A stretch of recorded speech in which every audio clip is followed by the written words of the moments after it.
Alright, I figured I'd go ahead and make this a tutorial while I'm in it. It might give somebody a helping hand.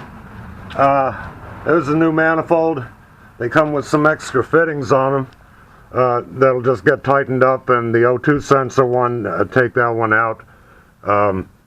This is for multiple applications. In other words, if you have air injection or EGR pipe or anything like that, or O2 is on top or on the bottom, depends on what you've taken off. So we're not putting the heat shield back on, obviously, and the new manifold should be used with a new gasket, which should come with a manifold, but if it doesn't, buy a new gasket. Do not put it on plain like the original was. That's more machined to the engine. The new one is not going to be machined perfectly, so you're going to have leaks. Okay, second thing is you got to clean the head off very well where the mating surfaces go. And what I use, now this, this is a angle grinder with the 3M cookie on it. These come in different abrasive grits, so be careful with that. Keep it flat. Don't make any, don't grind any valleys into it. And I'm using this on a cast iron head. If you're going to use this on an aluminum one, go with the softest or the least abrasive cookie you can, and be very, very careful. This will chew up aluminum in a heartbeat, and you will fuck up the head. So then the next step is to clean all the bolts, all the hardware. Now, it's really recommended you get brand new hardware for everything, but I'm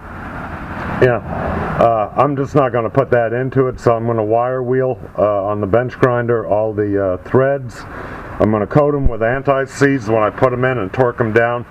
And by the way, if you're wondering, if you have this thing, the torque specs on the exhaust manifold are a 2-stage torque in sequence, which means the first stage would be 14 to 17 foot-pounds, and the second stage will be 20 to 30 foot-pounds. Since I'm using old hardware, I'm going to go for the higher value. So my first step will be 17 foot-pounds, the second one will be 30.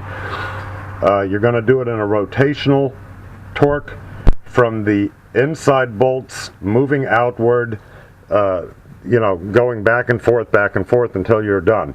Then when you do the second step, you go the same sequence. And I wanted to touch on something else here that Felix Zuna asked me about. This is a mechanic's stethoscope. Basically, it's much like the medical stethoscope, except that on the end it has a probe, a metal probe, that's attached to a very thin wafer metal plate in here to amplify the sound. And when you're listening for things like exhaust leaks, obviously you don't want to use a probe like you would a screwdriver almost, except this amplifies it a lot more and leads you to wherever your problem may be. You just take the end off and use the open end of the stethoscope to hear. This is also good for vacuum leaks, exhaust leaks, any type of wind noises, stuff like that. It'll pick it up very quickly. Now, they do make electronic stethoscopes for the mechanics. The thing is that they pick up way too much noise sometimes. They're too sensitive. These here, in my opinion, have always worked really fantastic, better than a screwdriver. And here we go again with the help. Yep, there we go. Anyway, I'm going to get busy here cleaning things up, and I'll get my helper to tell me what to do the right way. Okay. We're done cleaning up the area for the mating surface. That's all nice and clean all the way back. I don't know. Yeah, I guess you can see it kind of. That's basically, run your fingers over it, make sure there's nothing left on it, especially if you've had a gasket on this thing beforehand. You'll want to make sure that's all gone. So anyway, back to the bolts. Those are all cleaned up too now. And same thing with the O2 sensor. If it looks okay, if the threads are okay, leave them alone. You don't really want to wire brush them. And let me see here, try to do this without it, but you just want to take a little bit of anti-seize, and you don't need a big bucket like this. You can get it little and do it with your fingers, but you just want to put a couple of little dabs into the threads on the O2 sensor. Try not to get it onto the sensor itself. It'll probably mess up the readings for a little bit. So that is plenty on the O2 sensor. And on the bolts, all you're doing is you're just painting that in there. And then what I do is I also coat the top because I wire wheeled that. So I just kind of brush that onto the top of the bolt and kind of give it a good coating. And I mean, this stuff will burn off, but it'll help with the rust and, you know, torquing it down. Although the torque specs are usually written by engineers to be done dry, unless otherwise stated. So, you know, if you have some questionable stuff, go to the lower end of the torque value. If all the material is good and everything, like I said, don't go too crazy with the anti-seize, but you do need to lubricate the bolts. I wouldn't recommend oil because that burns off too quick and really doesn't get in. I don't know. I just don't like the oil. I like the anti-seize. So onward we go with putting this thing together.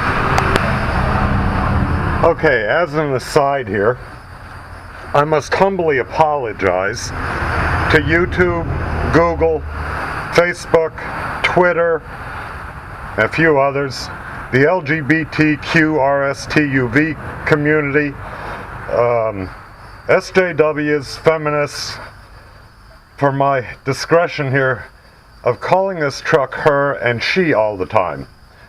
I realize now that I have transgendered or misgendered this truck because it's been trying to tell me that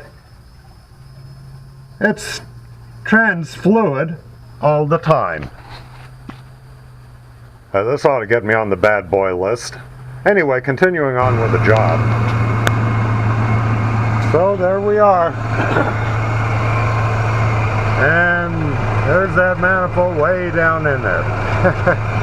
But it is nice and quiet now. Now here's the thing too. If you want to complete this job in a better fashion than what most people are going to do, let this run until it gets maybe up to operating temperature. You know, it doesn't even have to get that hot. Just let it run for maybe 5 or 10 minutes. Then go ahead and let it cool down all the way. And I do mean all the way. Let it cool down. Give it half a day or whatever. And then go back in there and check the torque on all your bolts. Check the tightness. I guarantee you they'll be loose. And if you really want to, and this doesn't just apply to this model or this job, but any type of exhaust or intake manifold.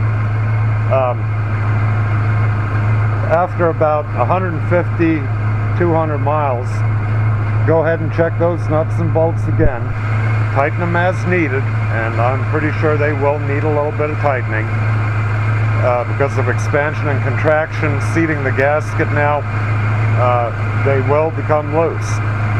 So after you've done that 150 mile roughly retightening, you should be good to go after that. So that's my little tutorial with my smart-ass remarks in the middle of it. And if you have any questions, hit me up in the comments section. I'll be more than happy to answer them. So have a good day, gentlemen. I'm going to certainly have one now. I think I'm done, at least for today, with this beast. I did want to mention one more thing. I forgot to mention this. That heat air intake tube, that pipe, which is right down there, right here, it's going to be open and it's going to be facing up. So this is going to be getting water in it, and it will lay in the bottom of that and start to get sucked up into the air cleaner. So do something to plug that off. Now you don't want to run the pipe again because you don't want that heat shield on there. Now maybe up north you do, but I would advise against it. In either case, plug that hole off. Alright, we're starting to burn off a little bit of oil here. All that cosmoline on the exhaust and the oil from handling it. Yep, gonna let it smoke right off. Okay, that's it for real. Goodbye.